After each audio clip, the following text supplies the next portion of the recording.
আচ্ছা ম্যাডাম, মহিলাদের এমন একটা জায়গায় আপনি নিয়ে যাবেন যেখানে সমস্ত মহিলাদের একই রকম সুন্দরী লাগবে, কোথায় বলুন তো?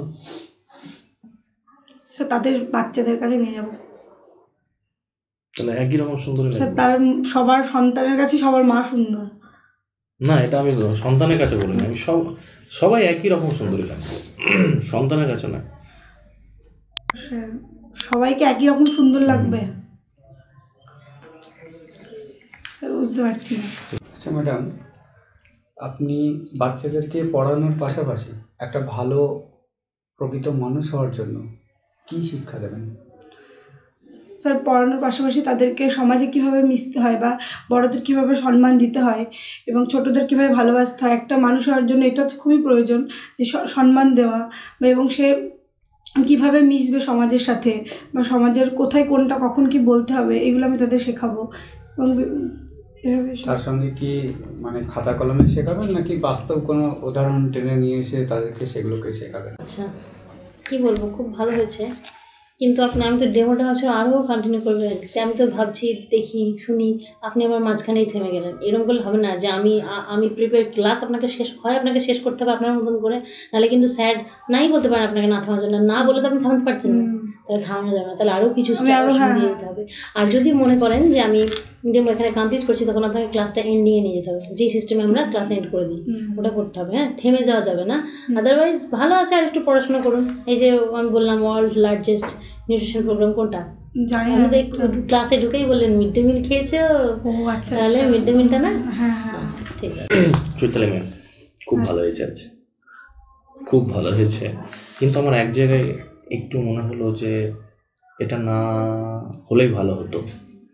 সেটা হচ্ছে থেমে গিয়ে আমাকে স্যার বলছেন।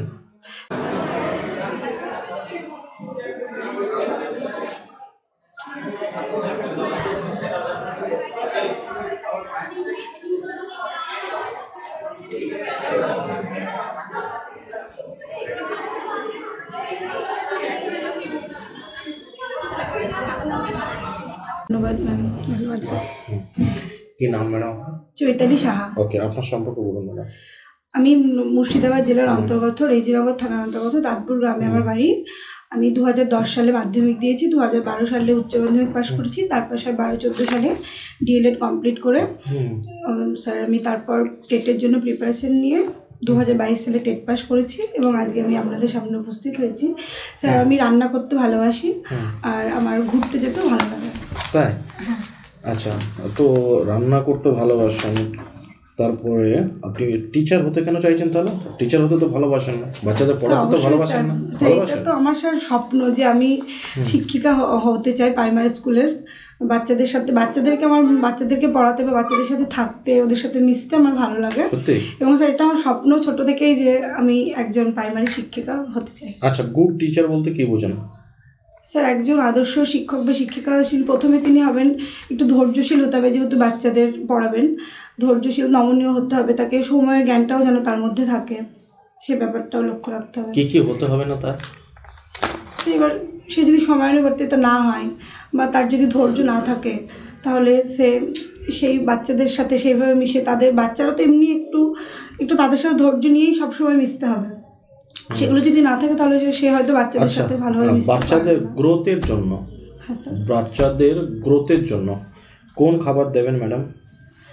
বাচ্চাদের গ্রোথের জন্য আমরা প্রাণীজ প্রোটিন হিসেবে ডিম স্কুলে যারা দেওয়া হয় এবং মুসুরির ডাল, সয়াবিন আর বিভিন্ন ধরনের সিজনাল সবজি, ফল। প্রোটিন দেবেন?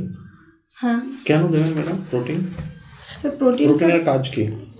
স্যার প্রোটিন স্যার বাচ্চাদেরকে যে তাদের যে শারীরিক যে চাহিদাটা থাকে আমাদের খাবারের, এমনি যে প্রোটিন বলতে স্যার সেই বাচ্চাটা সুস্থ থাকবে কতটা, সেটার উপর নির্ভর করে। মানে সুস্থ থাকার জন্য প্রোটিনটা দেন? হ্যাঁ, সুস্থতার সব কিছুর বিকাশ হবে। আচ্ছা আচ্ছা ম্যাডাম, আমরা জানি যে মনোবিজ্ঞান একটি খুবই গুরুত্বপূর্ণ বিষয় শিক্ষণের ক্ষেত্রে। তা কোনো একজন মনোবিদ বলেছেন যে মনোবিদ্যা হলো সেই শাখা যেটা আচরণ নিয়ে আলোচনা করে। এই মনোবিদের নাম কি? ম্যাডাম ওয়াটসন আচরণের বিজ্ঞান। হ্যাঁ, এই মুহূর্তে আমার এটা মনে হচ্ছে ম্যাম। আচ্ছা madam, world's largest nutritional program কোনটাকে বলা হয়? দুঃখিত ম্যাম, আমার এই মুহূর্তে মনে পড়ছে না এটা। আচ্ছা, অ্যাডোলেসেন্স পিরিয়ড কোনটাকে বলেছেন মনোবিদরা? শিশু 6 থেকে 14 বছর বয়স, এই টাইমটা। আচ্ছা, আমাদের বর্তমান ভারতে এই যে অ্যাডোলেসেন্স বা বয়ঃসন্ধিকালের সংখ্যাটা কত মানুষের বয়ঃসন্ধিকাল আর কি চলছে? মানে আপনি যদি সার্বিকভাবে দেখেন যে আমাদের পপুলেশন রয়েছে সেটা নিরিখে অ্যাডোলেসেন্স কতজন রয়েছে পপুলেশনে? স্যার দুঃখিত ম্যাম, এই মুহূর্তে আমি সঠিক এটা জানি না। আচ্ছা স্যার। আচ্ছা ম্যাডাম, আপনি বাচ্চাদেরকে পড়ানোর পাশাপাশি একটা ভালো প্রকৃত মানুষ হওয়ার জন্য কি শিক্ষা দেবেন? স্যার পড়ানোর পাশাপাশি তাদেরকে সমাজে কীভাবে মিশতে হয় বা বড়দের কীভাবে সম্মান দিতে হয় এবং ছোটদের কীভাবে ভালোবাসতে হয়, একটা মানুষ হওয়ার জন্য এটা তো খুবই প্রয়োজন যে সম্মান দেওয়া বা এবং সে কীভাবে মিশবে সমাজের সাথে বা সমাজের কোথায় কোনটা কখন কি বলতে হবে, এগুলো আমি তাদের শেখাবো। এবং এভাবে তার সঙ্গে কি মানে খাতা কলমে শেখাবেন নাকি বাস্তব কোনো উদাহরণ টেনে নিয়ে এসে তাদেরকে সেগুলোকে শেখাবেন? স্যার বাস্তব উদাহরণ দিলে তো অবশ্যই বাচ্চারা ভালো শিখবে। যেমন ক্লাসের 1-এর একটা বাচ্চাকে আপনি শেখাচ্ছেন যে বাড়ির বড়দেরকে কিভাবে রেসপেক্ট করতে হয়, কিভাবে শেখাবেন?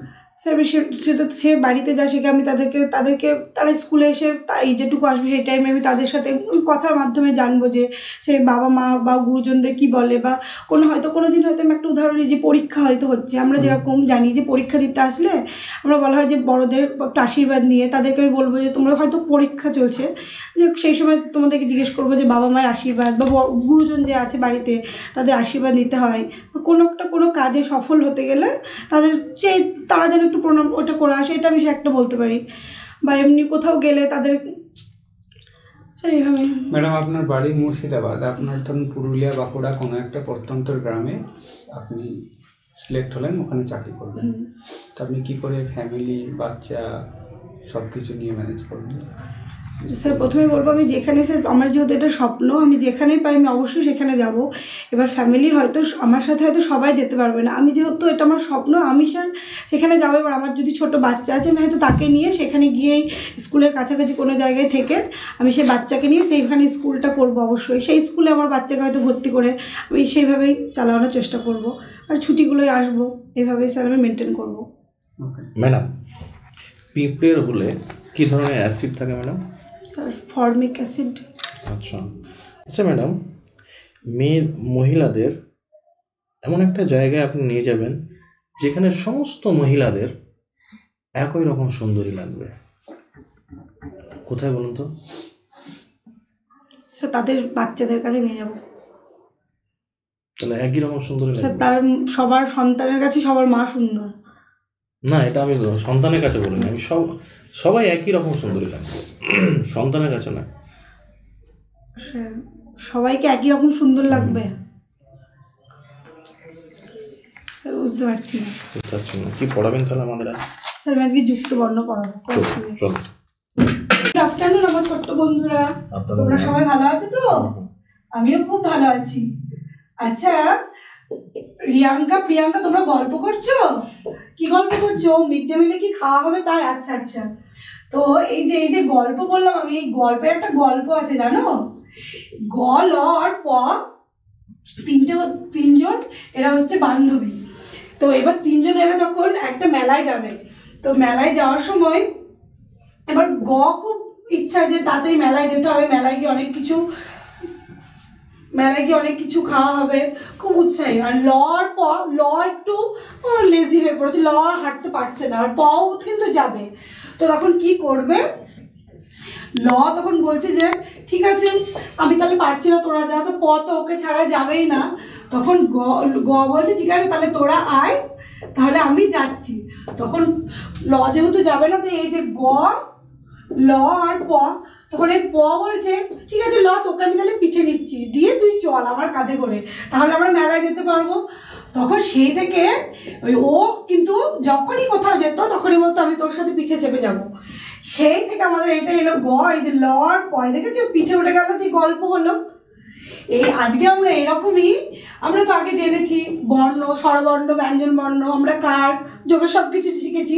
কারণ মনে আছে রিকার যোগে একটা শব্দ, হ্যাঁ প্রিয়াঙ্কা কি বললে, তৃণ, বাবা, ভেরি গুড। এই যে রিকার যোগে তৃণ, এরকম এই যে লর বা পিঠে ওঠার গল্প, এই যে এরা দুটো কি হলো তাহলে এখানটায়, আরে কি হলো, যুক্ত হয়ে গেল, দিয়ে কি হলো, গল্প।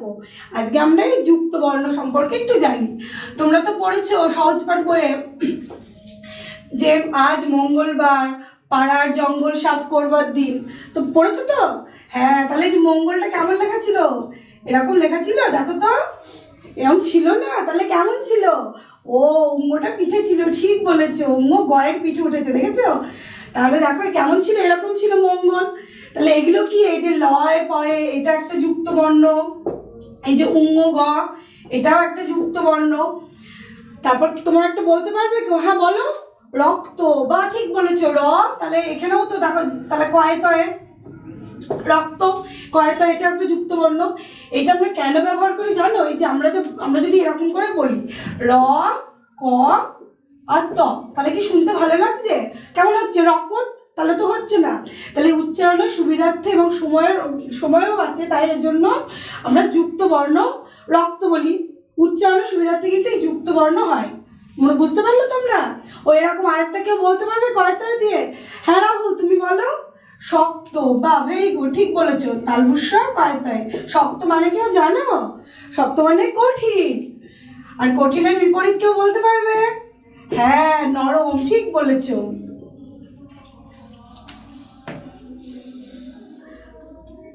স্যার ঠিক আছে ম্যাডাম, ওকে কাম। হয়েছে আপনার ডেমো আমার ভালো লেগেছে। একটু নার্ভাসের জন্য একটু ভুলে গেছিলাম ওই তারিখটার। না, আপনার টাইম ম্যানেজমেন্টটা খুব ভালো লেগেছে, ফলো আপ করতে করতে বাচ্চাদের সঙ্গে যে ইন্টারেকশনটা খুব ভালো লেগেছে। আচ্ছা ম্যাডাম ভালো আছেন? হ্যাঁ। আচ্ছা, কি বলবো, খুব ভালো হয়েছে। কিন্তু আমি তো ডেমোটা ভাবছি আরও কন্টিনিউ করবেন, তাই আমি তো ভাবছি দেখি শুনি, আপনি আমার মাঝখানেই থেমে গেলেন। এরকম করলে হবে না যে আমি প্রিপেয়ার ক্লাস আপনাকে শেষ করতে হবে আপনার মতন করে, নাহলে কিন্তু স্যার নাই বলতে পারেন আপনাকে না থামার জন্য, না বলে তো আপনি থামাতে পারছেন না, তাহলে থামানো যাবে না, তাহলে আরও কিছু দিয়ে যেতে হবে। আর যদি মনে করেন যে আমি ডেমো এখানে কমপ্লিট করছি, তখন আপনাকে ক্লাসটা এন্ডিংয়ে নিয়ে যেতে হবে, যেই সিস্টেমে আমরা ক্লাস এন্ড করে দিই, ওটা করতে হবে। হ্যাঁ, থেমে যাওয়া যাবে না। আদারওয়াইজ ভালো আছে, আর একটু পড়াশোনা করুন। এই যে আমি বললাম ওয়ার্ল্ড লার্জেস্ট নিউট্রিশন প্রোগ্রাম কোনটা জানি না, ক্লাসে ঢুকেই বললেন মিড ডে মিল খেয়েছো। ও আচ্ছা, তাহলে মিড ডে মিলটা না? হ্যাঁ হ্যাঁ, ঠিক আছে স্যার। চৈতালি ম্যাম খুব ভালো হয়েছে, আজ খুব ভালো হয়েছে, কিন্তু আমার এক জায়গায় একটু মনে হলো যে এটা না হলেই ভালো হতো। সেটা হচ্ছে থেমে গিয়ে আমাকে স্যার বলছেন, হ্যাঁ স্যার, ওইটা আমার কেন হলো আমি বুঝলাম। আমি তার এরপর দন্ত নয় তো এগুলো রেডি করে এসেছিলাম। এখান থেকে তো বোঝা যাচ্ছে যে আপনি পুরো মুখস্থ করে এসেছেন। আপনার ওইটুকু, হ্যাঁ এইখানে গিয়ে কিন্তু কি এইটা স্যার কেন হলো আমি বুঝলাম। আমি এরপরে স্যার দন্ত নয় দয় এগুলো কিন্তু বাড়িতে করেছি প্র্যাকটিস, তো আরো দন্ত নয়, তারপর থেমে গেলাম কেন? যে আজকে ক্লাসটা শেষ হলো, আপনার পড়ানো দেখেই আমরা বুঝতে পারবো, কিন্তু আপনি ইনস্ট্যান্ট থেমে গেলেন, মনে হয় কেউ যেন স্টেজ থেকে আপনাকে নামিয়ে দিয়ে এলো। সত্যি কথা বলতে স্যার আছেন, ম্যাম আছেন, আমাদের সত্যি কথা বলতে আপনার ডেমোটা এতই ভালো লাগছিল যে মনে হচ্ছে আর একটু কন্টিনিউ করেন। আমি তো দেখছি ক্লাসে আমি দন্ত নয় দা দিই, তারপর আমি ভেবেছিলাম যে আরো দু চারটা ধরবো আছে, কিন্তু কি জানি আমি কেন হঠাৎ থেমে গেলাম। ঠিক আছে, আগামীকাল হবে না। খুব ভালো হয়েছে ম্যাডাম আজকে, নো ডাউট এই জায়গাটা ছাড়া বাকি সবই ভালো হয়েছে, খুব ভালো হয়েছে।